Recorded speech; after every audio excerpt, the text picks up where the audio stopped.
కాళ్ళకి సంబంధించి కాళ్ళకు కూడా వస్తుంది అంటున్నారు. సో మొత్తం వస్తుంది, ఇది అన్నిటికీ వస్తుంది.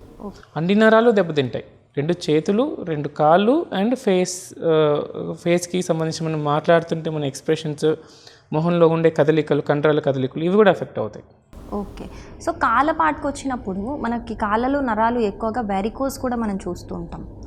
సో దానికి దీనికి ఎలా డిఫరెన్స్ ఎలా చూసుకోవాలి? వారికోస్ వెయిన్స్ అనేది రక్తనాళాలు, నరాలు కాదు. ఓకే.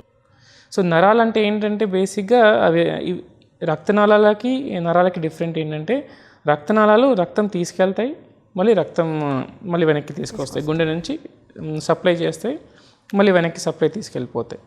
నరాలు ఏంటంటే ఎలక్ట్రిక్ వైర్ లాగా, అవి కరెంట్ సప్లై చేస్తాయి మన కండరాలకి. ఓకే. ఆ నరాల్లో దెబ్బతింటే ఇప్పుడు ఎలక్ట్రిక్ వైరింగ్లో ఏమైనా ప్రాబ్లం ఉంటే మనకి ఎలా అయితే ఎలక్ట్రిసిటీ ఉండదో సేమ్ అంతే, ఆ నరాల్లో దెబ్బతింటే ఆ కండకి పట్టు ఉండదు, బలం ఉండదు. ఓకే. సో ఇది బ్రెయిన్లో ప్రాబ్లమో లేకపోతే స్పైనల్ కార్డ్లో అంటే మెదడులోనో వచ్చిన ప్రాబ్లం కాదు. ఈ స్పైనల్ కార్డ్ వెన్నుముక్క నుంచి బయటకు వచ్చాక ఆ నరాలు బయటకు వచ్చిన నరాలు అక్కడే దెబ్బతింటాయి. సో దెబ్బతినడం వల్ల ఈ లక్షణాలు వస్తాయి ఉంటాయి అనమాట. మెల్లిమెల్లిగా ఒక 2-3 డేస్లో పర్సన్కి ఇంతకుముందు చేస్తున్న పనులను చేసుకోలేకపోతూ ఉంటాడు, పట్టు తగ్గిపోతూ ఉంటుంది, తిమ్మిర్లు వస్తూ ఉంటాయి. సో ఈ లక్షణాలతో వాళ్ళు హాస్పిటల్కి వెళ్తారు. ఓకే. అంటే ఎలాంటి రీజన్స్ ఉంటాయి దీనికి సంబంధించి, అంటే ఏ రీజన్స్ వల్ల అలా జరుగుతుందంట? యూజువల్గా గిలెన్ బారే సిండ్రోమ్ అనేది ఏదైనా వైరల్ ఇన్ఫెక్షన్ కానీ బ్యాక్టీరియల్ ఇన్ఫెక్షన్, అంటే మనకి కడుపుకు సంబంధించిన ఏమైనా విరోచనాలు అయినాయి అనుకోండి, దాని తర్వాత ఒక వారం తర్వాత నుంచి 2-4 వారాల దాకా ఈ మధ్యలో ఈ గిలెన్ బారే సిండ్రోమ్ రావచ్చు. అంటే మనకి ఇన్ఫెక్షన్ వచ్చిన తర్వాత ఇన్ఫెక్షన్ తగ్గిపోయాక ఒక వారం రోజుల నుంచి 4 వారాల మధ్యలో ఈ జబ్బు మొదలవుతుంది. అలాగే throat infections upper respiratory tract infections అంటే దగ్గు, జలుబు, గొంతు నొప్పి ఇలాంటి ఇన్ఫెక్షన్స్ వచ్చాక మళ్ళీ వారం నుంచి 4 వారాల మధ్యలో ఈ లక్షణాలు మొదలవుతాయి.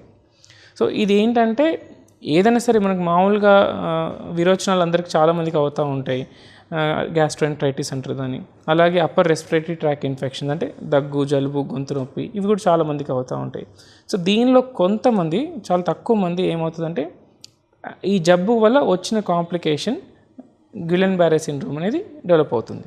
సో దీనికి రీజన్ ఏంటంటే నార్మల్ ఇన్ఫెక్షన్ వచ్చినప్పుడు మన బాడీలో ఉన్న వైట్ సెల్స్ ఏవైతే ఉంటాయో, తెల్ల కణాలు, అవి ఇమ్యూనిటీ లాగా పనిచేస్తాయో, అంటే ఇన్ఫెక్షన్ని అటాక్ చేసి వాటిని మన బాడీని డ్యామేజ్ చేయకుండా కాపాడతాయో, అప్పుడు యాంటీబాడీస్ ఏవైతే మన బాడీలో ప్రొడ్యూస్ అవుతాయో ఇన్ఫెక్షన్ని ఫైట్ చేసేటప్పుడు, ఆ యాంటీబాడీస్ మన నరాలనే బయట ఇన్ఫెక్షన్ అనుకుని అటాక్ చేస్తాయి. సో మన బాడీలో ఉన్న యాంటీబాడీసే ఏవైతే ఇన్ఫెక్షన్ ఫైట్ చేయడానికి ప్రొడ్యూస్ అయినాయో అవి మన నరాలని దెబ్బతీస్తాయి అన్నమాట.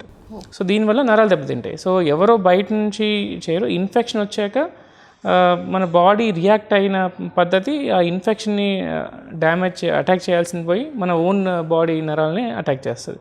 అప్పుడు నరాలు దెబ్బతింటాయి. ఓకే. సో అప్పుడు ఈ లక్షణాలన్నీ వస్తూ ఉంటాయి. ఓకే. సో మీరు ఇప్పుడు చెప్పిన లక్షణాలన్నీ కామన్ సిమ్టమ్సే మనం చూసుకుంటే కనుక.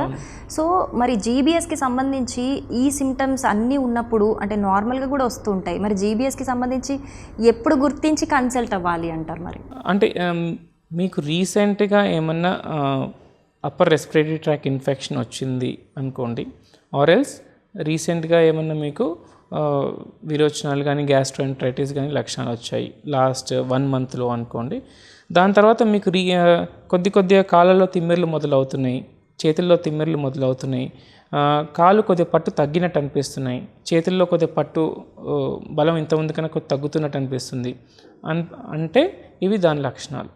అండ్ అలాగే మింగడానికి మీకు ఇబ్బంది అనిపిస్తుంది, మాట్లాడడానికి కూడా చాలా తక్కువ మాట్లాడడం బాగానే మాట్లాడగలుగుతారు, కానీ కొంతమందిలో మాట్లాడడం కూడా ఇబ్బంది ఉండొచ్చు. అలాగే మీ ఫేస్కి సంబంధించిన కండరాలు కదలికలు సరిగా అనిపించట్టు, అంటే మాట్లాడుతుంటే మీకు కదలికలు అనిపించవు. అలాగే తినడానికి కూడా ఇబ్బంది ఉంటుంది. ఈ లక్షణాలు నార్మల్గా ఒక 2-3 డేస్లో 4-5 డేస్లో డెవలప్ అవుతున్నాయి అంటే ఇవి జీబీఎస్ లక్షణాలు కింద తీసుకోవాలి.